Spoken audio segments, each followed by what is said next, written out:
Hello বন্ধুরা, এই দেখুন কাঁঠাল মানে আমাদের এখানে কাঁঠাল বলে, জানি না এটাকে অন্যরা কি বলে, অনেকে এঁচড় বলে। তো এই দেখুন আমি এটাকে কেটে নিয়েছি আর এখানে জল গরম বসিয়ে দিয়েছি, কারণ কাঁঠালটাকে জল গরম করে তারপরে একটু হালকা ভাপ দিয়ে নেব। এখানে নিয়েছি হচ্ছে রসুন, তারপরে আলু, তারপরে আদা, তারপরে পেঁয়াজ, তারপরে কাঁচা লঙ্কা। আর এখানে দেখুন কাঁঠালটাকে আবার সুন্দর করে ভালো করে কেটে নিয়েছি, এখন সেদ্ধ বসিয়ে দিয়েছি। আর কাঁঠালটাকে মানে আমি হলুদ দিয়ে মেখে রেখেছিলাম, তো মেখে এখন এটাকে সেদ্ধ করে নিয়েছি। আর এখানে আলু মানে ভাজা করে নিচ্ছি। এখানে রসুন, কাঁচা লঙ্কা, তারপরে আদা, তারপরে টমেটো করে নিয়েছি। এই দেখুন আলুগুলিকে ভেজে নিচ্ছি, আলুগুলিকে ভেজে তুলে নেব। তো আলুগুলিকে ভেজে তুলে নিয়ে একটা পাত্রে তখন এখানে পেস্ট করে নেব হচ্ছে হলুদ, তারপরে কাঁচা লঙ্কা, এগুলি পেস্ট করে নিয়েছি। আর এখানে কাঁঠালটাকে সেদ্ধ করে নিয়েছি।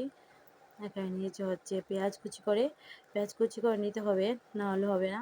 আর এখানে টমেটোটা ডুমো ডুমো করে কেটে নিয়েছি। আর এখানে নিয়েছি একটা তেজপাতা, তারপরে গোটা জিরা, তারপরে হচ্ছে একটা শুকনো লঙ্কা। এই দেখুন কাঁঠালটাকে হালকা 80% মতো সেদ্ধ করে নিয়েছি। এখন কড়াই বসিয়ে দিয়েছি, কড়াইয়ে তেল বসিয়ে দিয়েছি।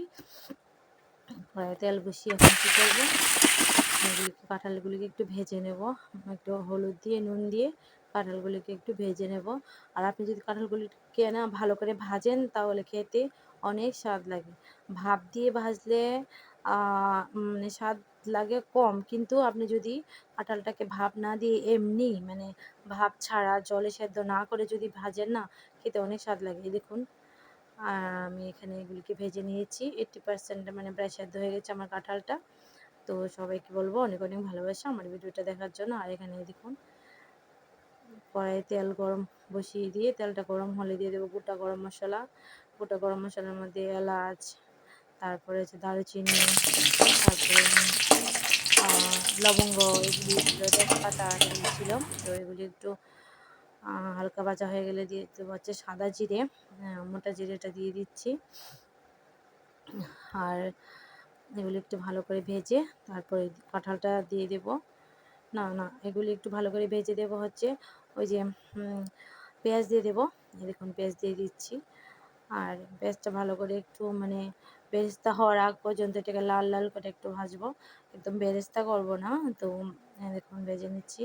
আর আমি কিন্তু এখন পর্যন্ত কোনো মানে নুনের ব্যবহার করিনি, মানে লবণ ব্যবহার করিনি। আমাদের এখানে আমরা লবণই বলি, তো লবণ ব্যবহার করিনি। যেহেতু আমি ত্রিপুরা থাকি, আমি আমাদের ভাষায় মোটামুটি মানে বলার চেষ্টা করি, কিন্তু এই দেখুন এখন দিয়ে দিচ্ছি হচ্ছে পেস্টটা, যে পেস্টটা আমি করে রেখেছিলাম। এখানে ছিল হচ্ছে আদা, তারপরে রসুন, কাঁচা লঙ্কা, কাশ্মীরি লঙ্কা, জিরে গুঁড়ো, এগুলি ছিল। এগুলি দিয়ে আমি একটু একটা পেস্ট করে নিয়েছিলাম। আর পেস্টটাকে দিয়ে একটু মানে ততক্ষণে এটা নাড়তে হবে যতক্ষণ না মশলাটা থেকে তেল ছেড়ে দিচ্ছে। যখন তেল ছেড়ে দেবে তখন মশলাটা বুঝতে হবে যে মশলাটা ভাজা হয়ে গেছে। আর এখানে দেখুন তেলটা রয়ে গেছে, যেটাতে আমি আলু ভেজেছিলাম। তো কম কম আছে, তার জন্য তেলটা এখানে দিয়ে দেবো। যে আলু ভাজা তেলটা ছিল এটা এখানে দিয়ে দেবো, দিয়ে তারপর আরেকটু মানে ভাজবো, মশলাটাকে কষাবো। এখন দিয়ে দেবো হচ্ছে টমেটো। তো টমেটোটাকেও ভালো করে মানে সেদ্ধ হওয়া পর্যন্ত এটাকে এভাবে নাড়তে হবে যতক্ষণ না পর্যন্ত তেল ছাড়ছে।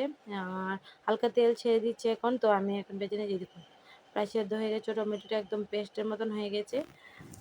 এই পর্যায়ে কী করবো, আমি কাঁঠালটা দিয়ে দেবো। দেখেছেন, যেহেতু কাঁঠালটা মানে সেদ্ধ করা আছে, বাট মানে 80%-এর মতো সেদ্ধ করা আছে, তার জন্য আমি এটাকে আগে আগে দিয়ে দিয়েছি। দেখুন মানে নেড়ে চেড়ে ভালো করে কষাতে হবে।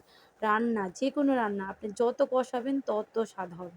আর খাবারটা এত স্বাদ হয়েছিল, কারণ আমি তো এটা খাওয়ার পরে এডিট করছি, তো আমি জানি যে এটা কত স্বাদ হয়েছে। তো এই দেখুন কষিয়ে কষিয়ে এই দেখুন কষিয়ে কত কম হয়ে গেছে, সবজিটা দেখেছেন অনেকগুলো ছিল। কষিয়ে দিয়ে দিচ্ছি হচ্ছে গরম জল, কারণ আমি সবসময় মানে রান্নার মধ্যে গরম জলটা ইউজ করি। সেদ্ধ করা জলটা ফুটিয়ে জলটাকে আগে তারপরে ইউজ করি। এই দেখুন এখন কি করব, এটা ঢেকে দেব, মানে এভাবে করে ঢেকে দিয়ে তারপরে গরম মশলা ছড়িয়ে তারপরে নামিয়ে নেব। এখন ঢেকে দিয়েছি। আর আজকে রিভিউ দেওয়ার জন্য বরকে, কারণ বর তো খাবার খেয়ে নিচ্ছে, আমি রান্নাটা করেছিলাম হচ্ছে বিকালের টাইমে, সবার খাওয়া দাওয়া হয়ে গেছে, তো এটা রাত্রে খাওয়ার জন্য আমি রান্না করেছিলাম। তো বরকে বাটিতে একটু সার্ভ করে দেবো রিভিউ দেওয়ার জন্য। এই দেখো লবণ দিয়ে দিচ্ছি, লবণ দিয়ে দিয়ে এগুলি আমি যখন আলু সেদ্ধ করেছিলাম, কাঁঠাল সেদ্ধ করেছিলাম, তখন আমি লবণ দিয়েছিলাম তার জন্য। তারপরে যখন মশলা কষাচ্ছিলাম তখন দেইনি আর। আর এখন রান্নাটা যখন হয়ে গেছে প্রায়, তখন আমি লবণটা দিয়েছি। এখন গরম মশলা দিয়ে এখন একটু ঢেকে দেবো, ঢেকে দিয়ে তারপর যখন এগুলি সেদ্ধ হয়ে যাবে, প্রায় সেদ্ধই হয়ে গেছে, তবু একটু ঢেকে দেবো, মানে আরেকটু গরম মশলার মানে সেন্টটা যাতে বের হয় তার জন্য। এই দেখুন হয়ে গেছে আমার রান্নাটা। তো এখন আমি এটাকে এইভাবেই সার্ভ করবো বরকে। বরের রিভিউটা শুনো। খুব টেস্টি